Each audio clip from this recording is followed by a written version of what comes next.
everybody. Welcome to Culture by Numbers and another episode where data geeks meet pop culture and we dive deep into ways that marketers, data scientists, and ad practitioners can collaborate with brands looking to utilize tools for performance.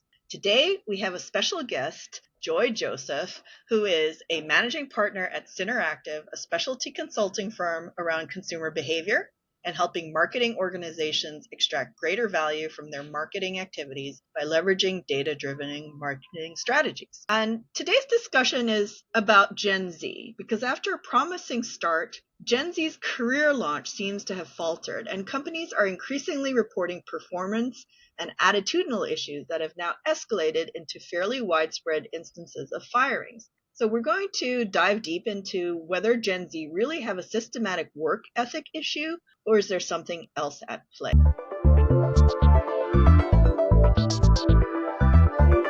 Decided to part ways with you.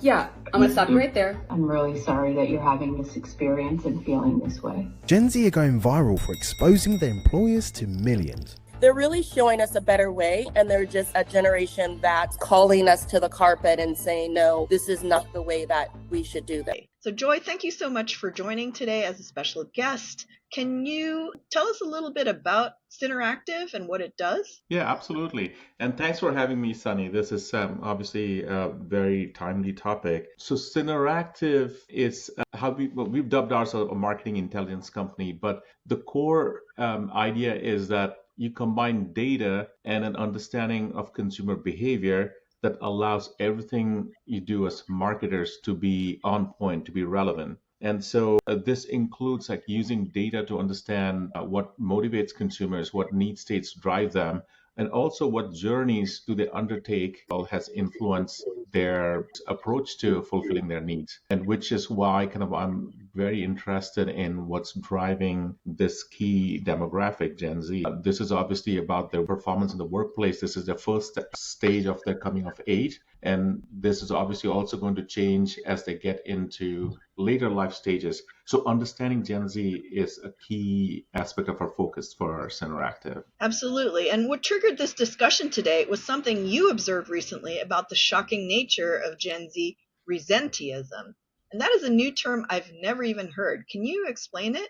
And while they've Absolutely. embraced TikTok, and there have been numerous viral videos filming their firing and dismissals, after the initial shock value, what does this all mean when 6 in 10 companies have reportedly fired Gen Z employees due to performance issues, lack of motivation, poor communication, and unprofessional behavior? So what the heck is up with Gen Z? Yes, definitely. Interestingly, up until 2019, companies like Deloitte and McKinsey in their research studies talked about this generation being incredibly aware, socially aware, and really looking to make an impact. And there's a lot of promise. And then suddenly, since last year, as older Gen Zs got into the workplace, we hear that a lot of them are failing to launch. And there's issues in engagement at work, poor communication, and lack of preparation for assignments, wanting to start late, leave early,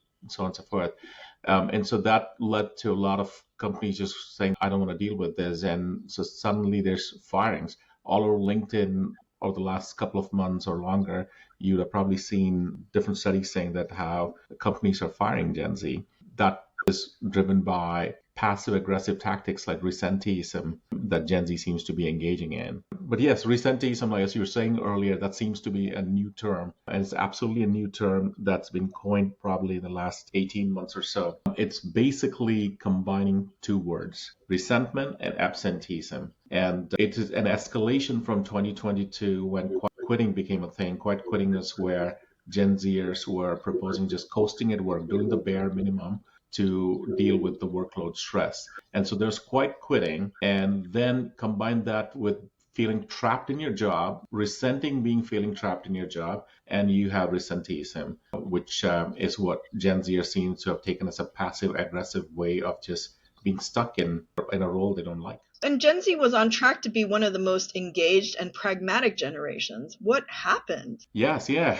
Let's look at where the promise was coming from. There, the couple of studies that I mentioned earlier, Deloitte undertook a study with the network of executive women, or NEO, that delved into Gen Z's approach to work. And they said that their approach to work is very different and very novel, and they were demanding greater personalization. So this is a generation that had everything personalized. Personalization was becoming a thing as Gen Z started becoming exposed to marketing. Marketing journeys incredibly personalized. Any apps and anything that they were dealing with, everything was personalized. So personalization and having the world around them customized to them, bespoke to them, was an expectation. That was a table stakes for them. So that's the approach they brought to work.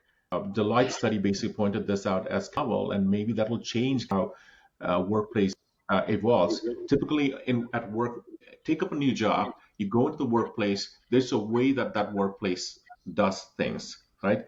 And obviously, the workplace today doesn't customize what they're doing to your approach and your unique skill set. Into that skill set now comes a generation that believes that the world around them is personalized. Now, there might be some slippage in reality there because you don't expect to go into an environment and the environment to adapt to you. But their expectation is that there should be a certain level of give and take. That I come into an environment, not only am I adjusting to a new environment, but the new environment also needs to adjust to me. Right? So that's kind of the mindset Gen Z was bringing in. And this was viewed as a good thing. And there's a McKinsey article also from 2018. The Deloitte article was from 2018. McKinsey article that highlighted that Gen Z, I'm quoting here, believes profoundly in the efficacy of dialogue to solve conflicts and improve the world, and that they make decisions and relate to institutions in a highly analytical and pragmatic way. So you have a generation that McKinsey said believe dialogue to solve conflicts, right? So people need to sit and talk, and it's not a one-way street, and that can improve the world. And the second part of that quote was they believed in a pragmatic and analytical way of approaching decisions versus just taking things for granted, right? So they'll analyze data, analyze information, and be practical about it versus just say, okay, this is how we've been told to do things, and this is how I'll do it, right? And then from that, in 5 to 6 years, fast forward to 2023, 2024, you have the emergence of resenteeism and quiet quitting. So if you combine those two, an idealistic approach, a belief that dialogue solves all conflicts, and you have to have a practical approach and use data, they came with that idealistic belief. And then from there, they essentially fast forwarded to resenteeism. So what happens there is, if you have an ideal, right? So think of any situation. If you have an ideal belief about how the system should operate, and you're exposed to come into a system that's rigid, inflexible, and basically it's a little bit of my way or the highway, then you feel stuck. And resentment then becomes inevitable, I think. And that's where I think resenteeism came about. But Yeah, yes, so they went in with this good intent, right? And then we had the pandemic, so the world was turned upside down, and things have been happening, at least in the United States. There's a social justice jump in terms of the worst days culminating in the January 6th Capitol riots, and the whole country has been divided along political and racial lines. So any good intentions they might have had with these idealistic morals seems to have eroded trust. I think you hit it on the erosion of trust. I think that's key there, right? When you have those ideals, and as you're coming of age, I think the most critical why this generation responded differently versus other generation is that other generations are already of age. You have a generation that's coming of age. Right? You're talking about between 2018 and now, them getting into their first jobs or being in college. You're going into your independence. You're increasingly coming out of your parents' shelter, if you will, and you start absorbing the world around you differently and as an independent person, and suddenly that you're exposed to everything with social justice and just the feeling that the world around them is callous to some degree and less understanding, not willing to engage in dialogue. They believe in dialogue, and suddenly they see a world that is tone deaf to the situation others might be in, and they're only aware of their own issues. That has to create some level of disillusionment, if you will. Right? And I think that erosion of trust you talked about, that got exacerbated by everything, the social justice, the political strife, the Jan 6 riots, and a world that's incredibly divided and not willing to engage in any sort of dialogue.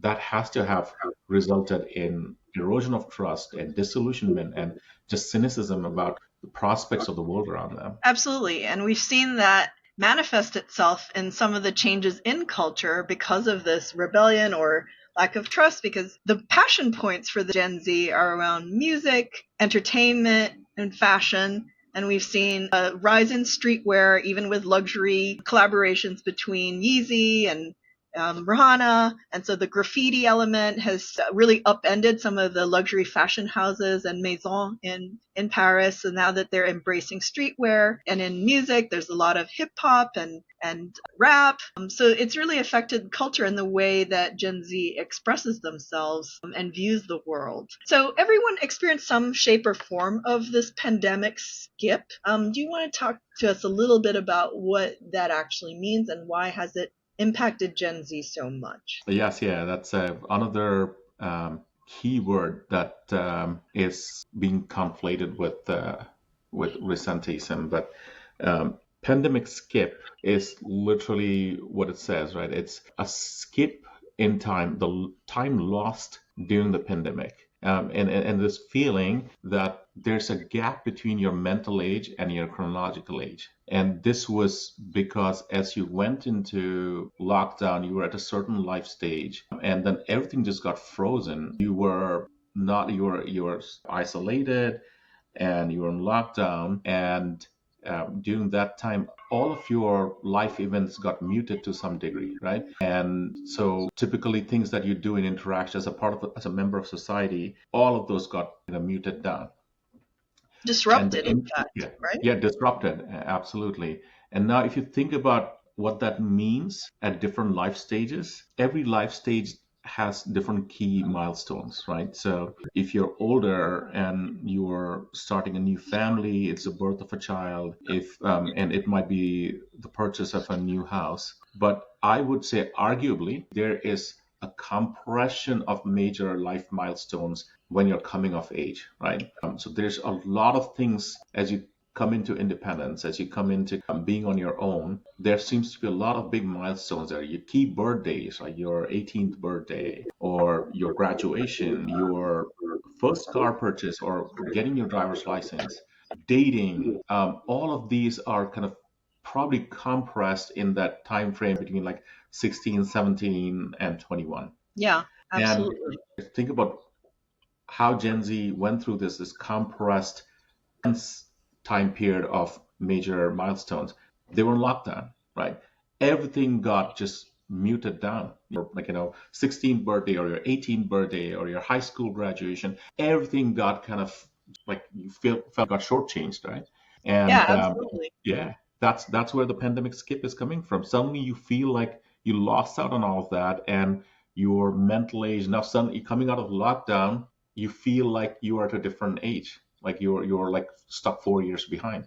That's the pandemic skip. It sounds like we're facing a generation of arrested development where they're just about to spring forward and blossom, and all of these world circumstances that are out of control have really stunted possible development and coming of age, as you call it. So where do we as a collective professional community go from here?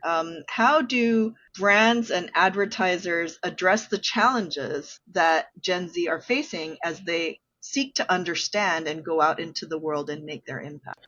Before we talk about where we go from here, let's look at where this leaves us, right? So we talked about resenteeism, we talked about the pandemic skips. You have a combination of just disillusionment a little bit with the world around them, and then a feeling that you are younger than your actual chronological ages. And so you're going to your first job with a mindset that's 4 years behind, and it's also a little bit disillusioned. And this is where Deloitte study that talks about half of Gen Z rates their mental health as good or extremely good. So you know that this is a generation that has some anxiety issues about the world around them. And they're also stuck at a younger age than where they are. And so there might be a lack of maturity when they're going into the workplace and dealing with workplace challenges, especially in our industry, right? And there are other industries that have this as well. But the ad industry is notorious for early career burnouts, right? It's the belief that you should work hard and play hard.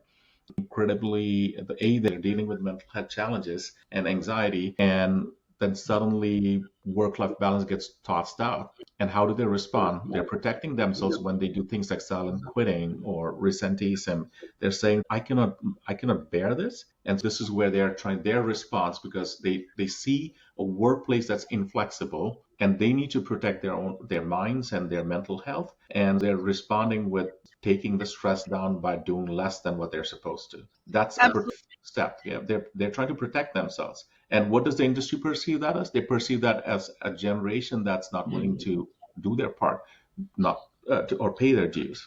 So there's a disconnect there. And I think that's the first thing that we as a collective professional community needs to recognize the why behind what they're doing. The why behind this is protecting themselves, protecting their mental health. And that basically means that this generation is going to be a quarter of the workforce or 30% of the workforce by 2030, right? That's a sizable amount of the workforce. If we do not understand what makes them tick and why they're doing certain things, that's going to have massive implications for productivity. It will haunt employers further down the road. Right now, deal with firing because they're the lesser proportion of the workforce, but that's not going to be the same later on. So first step, understand that we need to find a productive, constructive way forward versus just saying that I'm going to sweep that problem under the rug. And there's absolutely a mental health epidemic in terms of trying to solve for some of the world's problems. So you rightly pointed out that. And so maybe employers have to include benefits and resources for mental health.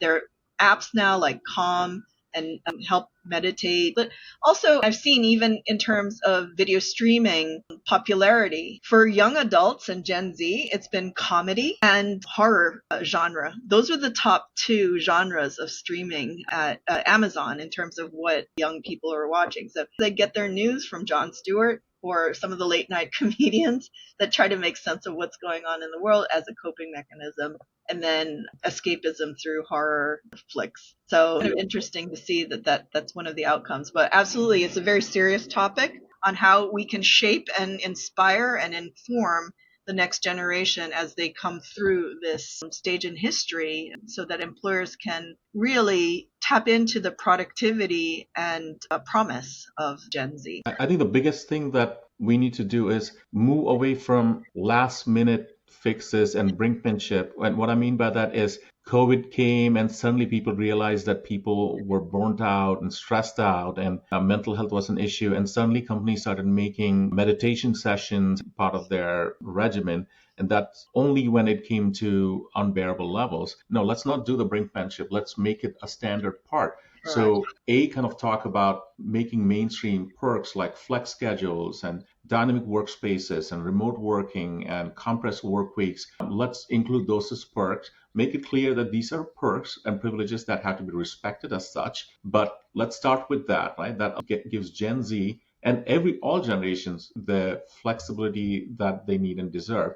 And then secondly, with this generation especially, that might be coming in with a gap with the disrupted coming of age that they had, include programs like buddy coaching, and making sure second or third year associates are there to mentor incoming associates and so on and so forth. And then making career pathways transparent and frequent qualitative and quantitative performance calibration. This really struck a chord for me as I saw the TikTok video of the girl who recorded her firing, and she was asking legitimate questions on the why and her contributions and the fact that her manager wasn't present for that HR termination. I think transparency is key with this generation, and transparency and a clear pathway of where they are and giving that feedback. This generation believes in dialogue. Why are we not giving them the dialogue that they're asking for? So a robust onboarding program with with a buddy system that